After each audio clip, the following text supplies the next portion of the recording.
সেই দিনটার কথা?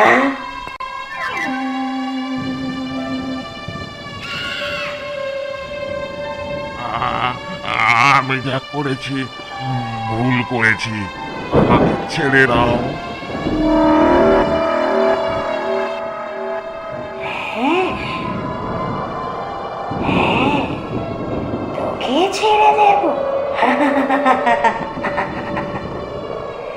তাড়াতাড়ি সব সত্যিটা স্বীকার কর, না হলে তোর মৃত্যু নিশ্চিত।